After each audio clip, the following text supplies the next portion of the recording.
Guerras e a ameaça de uma guerra nuclear, eleições e medos em torno das consequências dos resultados, mudanças sociais que sinalizam a profecia bíblica se tornando realidade. Gostaria de oferecer uma perspectiva bíblica sobre algumas das coisas que estão acontecendo ao redor do mundo agora e que podem causar medo em você.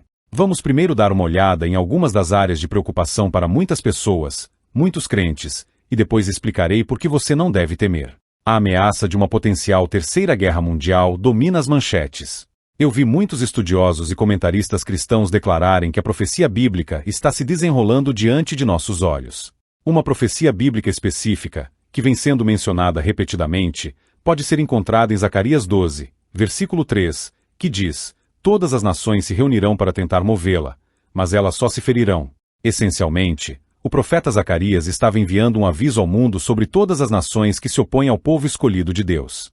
E se você ler as notícias ou ouvir o discurso geral, comentaristas políticos e semelhantes estão analisando todos os cenários potenciais sobre o que está acontecendo em Israel e como as tensões estão aumentando, mas apenas Deus sabe o que acontecerá a seguir. A segunda área de preocupação para muitas pessoas está relacionada à corrida eleitoral, particularmente na América. Embora haja muitos cenários que podem se desenrolar, a principal questão para todos os cristãos que acreditam na Bíblia é que devemos abordar os próximos meses com expectativas realistas, sabendo que o Deus da Bíblia é nosso refúgio, independentemente de quem assumir o cargo, independentemente das qualidades desse ou daquele. Os cristãos devem saber que não há ninguém justo. Cada um de nós é um ser humano imperfeito, e não há governante perfeito a não ser Jesus. Devemos navegar por este tempo com discernimento e uma perspectiva eterna, porque nossa cidadania está no céu. Outra área de preocupação está relacionada à sociedade atual. Este mundo está se tornando um lugar estranho. Este mundo é um mundo coberto pelo pecado. E quero dizer, se você olhar ao redor, diria que a piedade prevalece na sociedade? Não. Diria que homens e mulheres, em geral, estão vivendo em pureza? A sociedade, em geral, está mantendo um alto nível de moralidade? Se você olhar de perto, a resposta é não. Este mundo não está vivendo em pureza. A sociedade, em geral, não está mantendo um alto nível de moralidade. E você sabe por quê? Porque o diabo se infiltrou. O enganador se infiltrou. O modus operandi de Satanás é a enganação, e sempre foi a enganação. E você vê, o problema é que Satanás está nesse jogo de enganação há vários milhares de anos. Eu acredito que a razão pela qual a Bíblia nos dá tantos avisos para estarmos vigilantes, para estarmos atentos ou tomarmos cuidado é que o diabo ataca o crente. E sim, até mesmo os crentes podem ser enganados. É por isso que você encontra alguns chamados cristãos que vivem da maneira que querem e fazem o que querem, tudo porque acreditam que a graça de Deus cobre seus pecados deliberados. Este é um caso clássico de engano. Satanás engana as pessoas para acreditar que o pecado não é tão pecaminoso ou ruim assim, enquanto a verdade é o oposto completo. O salário do pecado é a morte, o que significa que o seu pagamento pelo pecado é a morte. Mas o diabo não quer que você saiba disso. E a enganação do inimigo não para por aí. Não se trata apenas de pecado. Ele engana as pessoas para acreditar que podem lidar com seus problemas sozinhas. Satanás engana as pessoas para acreditar que podem se libertar de suas responsabilidades e compromissos, e que tudo terminará bem no final. E eu acredito que a razão pela qual estamos vendo um maior afastamento da verdade nesta época é porque nunca houve um momento em que tantas pessoas em tantos lugares foram enganadas por tantas enganações. E se você olhar para o Jardim do Éden e a queda do homem, o mal sempre esteve presente e visível no mundo. E nas vidas dos homens, raiva, ganância, luxúria, inveja, essas são as coisas que habitam secretamente em cada coração humano. Mas o que estamos vendo agora é que as pessoas estão sendo dominadas por essas emoções. As pessoas estão sendo dominadas pela raiva. As pessoas estão sendo movidas pela ganância. As pessoas estão sendo guiadas pela luxúria. Essas são algumas das coisas que estão na raiz de todo o sofrimento que vemos no mundo. E você vê, é por meio do mal que Satanás tenta abalar nossa fé em Deus. Ele tenta desestabilizar, desanimar e distrair você. Mas a boa notícia é que todos nós somos filhos de Deus, e nosso Pai prometeu nos proteger e guardar de todo o mal. É por isso que devemos lembrar da palavra de Deus, a palavra que nos diz em Salmo 121, versículos 7 a 8, o Senhor te protegerá de todo o mal, protegerá a tua vida. O Senhor protegerá a tua entrada e a tua saída, desde agora e para sempre. Todas essas questões que estão acontecendo no mundo hoje podem ser preocupantes. Todas essas coisas podem afetar as pessoas de maneiras diferentes. Mas quero lhe dizer duas coisas. A primeira é que a profecia bíblica já nos disse as muitas coisas que acontecerão nesta terra para marcar os sinais dos tempos. Em Mateus 24, Jesus nos disse: "E por se multiplicar a iniquidade, o amor de muitos esfriará." E então ele disse que todos esses sinais são simplesmente dores de parto, significando que eles vão se intensificar, aumentar em frequência à medida que nos aproximamos de sua volta. A tradução amplificada de 2 Coríntios 4, versículo 4 diz: "Quem é a imagem de Deus? Aqueles que foram cegados por Satanás vivem sob uma ilusão." A ciência pode tentar desprovar a existência de Deus e afirmar que nada mais nada produziu o Big Bang, e que isso resultou na criação de tudo. Isso não é um ataque à ciência. No entanto, eu encorajo você a ser discernente. O motivo do diabo é e sempre foi desprovar e desacreditar a obra de Deus. Portanto, não é nada novo. Agora, a segunda coisa que quero lhe dizer é que, quando se trata de medo, você só deve temer a Deus. Não devemos temer o que está acontecendo ao redor do mundo. Não devemos temer o que pode potencialmente acontecer. Mas devemos temer apenas a Deus e a Deus sozinho. Agora, muitas pessoas não entendem o temor a Deus. Bem, eu encorajo você a assistir o seguinte. Quero lhe dizer duas coisas. A primeira será sobre o que o diabo ama, e a segunda será sobre o que o diabo odeia. O diabo ama te deixar com medo. O diabo ama introduzir o medo na vida de um crente. E deixe-me dizer por quê. O medo é o oposto da fé. A palavra de Deus nos chama a viver pela fé e confiar que Deus está em controle total. É por isso que somos instruídos a não estarmos ansiosos por nada. Nos é dito para não nos preocuparmos, não deixar nossos corações ficarem perturbados repetidamente. E isso porque Deus quer que vivamos pela fé e confiemos nele em cada momento, para cada necessidade. Mas o diabo, ele quer o oposto completo para você e para mim. Ele não quer que vivamos pela fé, então ele introduz o medo. E quando você começa a viver com o espírito do medo em sua vida, você começa a ir contra a palavra de Deus, e você é preenchido com ansiedade. Você se preocupa com o que comerá e beberá, e é claro que seu coração fica angustiado. Este é o dano que o espírito do medo traz.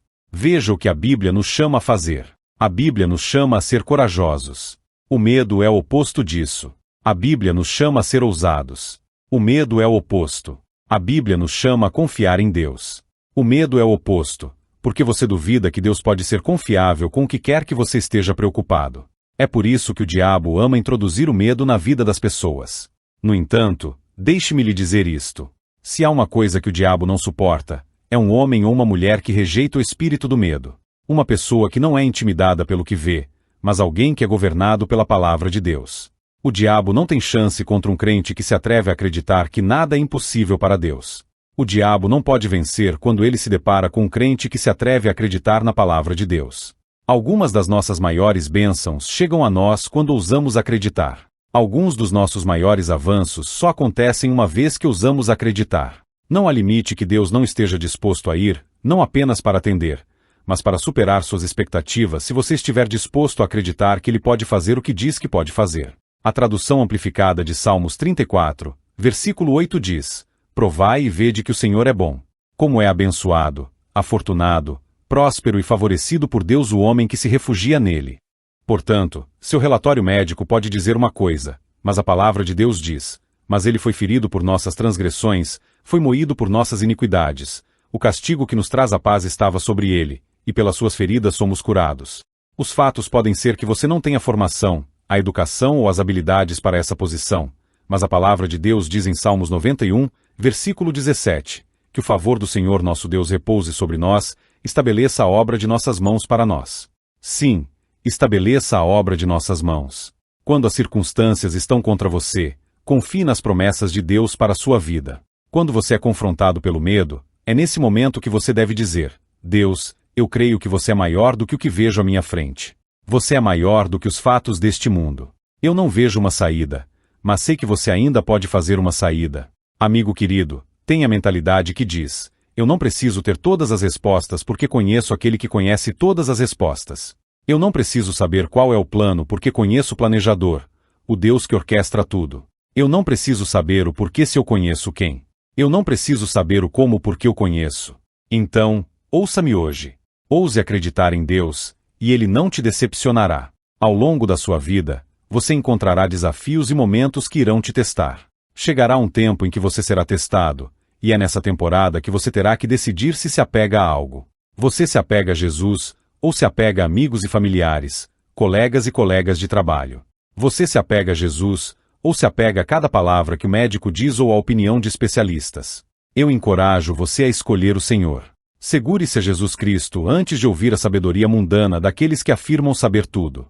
É somente quando você se atreve a ir contra as expectativas do mundo e ficar ao lado de Jesus Cristo que você pode verdadeiramente experimentar uma vida de vitória. Portanto, em meio a tudo isso, em meio ao que você está lutando, Deus está te dizendo para crer. Creia nele porque em sua palavra ele disse que tem planos para você, planos para prosperá-lo e não para lhe causar dano, planos para lhe dar esperança e um futuro. O medo não tem efeito sobre o crente que se posiciona e diz: qualquer que seja o que me aguarde no futuro, eu enfrentarei com Jesus. Qualquer coisa que venha contra mim, eu estarei protegido por Jesus. Porque se Deus é por mim, quem poderá se opor a mim? Eu creio em Jesus Cristo. Creio que Ele é o caminho, a verdade e a vida. E ninguém pode chegar ao Pai, exceto através de Jesus. Eu creio que Ele é o pão da vida. Ele é aquele que pode nos sustentar. Eu creio que Jesus Cristo é o príncipe da paz. E nele você encontrará a paz que excede todo o entendimento humano. Eu creio que Jesus Cristo é a luz do mundo e o bom pastor. Eu creio que ele foi um curador e um realizador de milagres quando andou aqui nesta terra. E também acredito que ele ainda é capaz de fazer o impossível, mesmo hoje. Eu creio que ele morreu numa cruz por nossos pecados, por meus pecados. E eu creio que ele ressuscitou após 3 dias e ascendeu ao alto. E agora ele está sentado à direita do Pai. Ouça-me. Em nome de Jesus, há poder. Jesus Cristo é o nome acima de todo nome. Ele é o autor e o consumador da nossa fé. Ele é o ressuscitado, o Todo-Poderoso. Quando falamos esse nome, o poderoso nome de Jesus Cristo, toda enfermidade tem que se curvar. Toda doença deve sair. Toda corrente deve se soltar. E aqui está a minha palavra para você, como crentes. Não devemos nos envergonhar do Evangelho de Jesus Cristo. Nunca devemos comprometer a palavra de Deus para que possamos nos encaixar neste mundo. Não devemos nos envergonhar do Evangelho porque o diabo e o mundo, eles estão espalhando agressivamente uma mensagem de engano. O diabo neste mundo está tentando levar as pessoas para longe do Evangelho Salvador de Jesus Cristo. E assim, é hora de nós, como crentes em Jesus Cristo, é hora de nos levantarmos e declararmos ao mundo que há um Salvador. Há alguém que pode te libertar se você estiver aprisionado. Há um Redentor, e seu nome é Jesus Cristo. Irmãos, não devemos nos envergonhar do Evangelho. Mas como cristãos, devemos nos levantar e lutar pelo Evangelho. Devemos nos levantar como filhos e filhas do Altíssimo. Isaías 41, versículo 13. Porque eu, o Senhor seu Deus, segurarei a sua mão direita. Sou eu quem lhe digo, não tema, eu sou quem te ajuda. Esta é uma promessa para aqueles momentos da vida, quando você sente que não consegue ter um descanso. É uma promessa de que Deus Todo-Poderoso te ajudará. O Senhor virá em seu auxílio. Ele será seu apoio. Ele será seu pilar de força. Isaías 40, versículo 29 diz: Ele dá força ao cansado. E ao que não tem nenhum vigor, aumenta as forças. Esta é uma promessa para nos apegarmos em tempos de fraqueza. Deus dará força ao cansado. Ele te ajudará a ficar firme quando os tempos forem difíceis. Ele te ajudará a avançar quando parecer que você está prestes a ser sobrecarregado. Mateus, capítulo 6, versículo 25 nos diz: Portanto, eu lhes digo, não se preocupem com a sua vida, quanto ao que comerão ou ao que beberão, nem com o seu corpo, quanto ao que vestirão. Não é a vida mais que o alimento, e o corpo mais que as vestes? Jesus continua a dizer no versículo 33, Mas busquem em primeiro lugar o reino de Deus e a sua justiça, e todas essas coisas lhe serão acrescentadas. Jesus está nos dizendo para deixar de lado a ilusão de que somos nós que estamos no controle. Porque enquanto nós não estamos no controle, Deus é soberano. Ele está sempre no controle. Enquanto não sabemos o futuro, Deus já está no futuro. Enquanto não conseguimos deixar o passado, Deus já está trabalhando em seu presente e em seu futuro. O diabo é o pai do medo, mas Deus é o mestre do futuro. O diabo é o feiticeiro da preocupação, mas Jesus é o príncipe da paz. O diabo é o arquiteto da ansiedade, mas o Espírito Santo é o trazedor do conforto. O Senhor nos diz em Isaías 41, versículo 10. Não temas, porque eu sou contigo. Não te assombres, porque eu sou o teu Deus. Como crentes, nossas vidas não devem ser ditadas pelo medo. mas sim pela nossa fé. Nossas vidas não devem ser paralisadas pela preocupação, mas sim empoderadas pela palavra de Deus. Devemos sempre nos lembrar de que somos filhos do Deus Altíssimo. Recebemos as promessas de Cristo de que Ele estará conosco sempre, até o fim dos tempos. E assim não há ninguém que possa nos salvar porque Cristo já nos salvou. O estresse e a ansiedade não terão a palavra final porque Cristo já teve a palavra final. O medo não terá a palavra final porque Jesus Cristo derrotou o medo.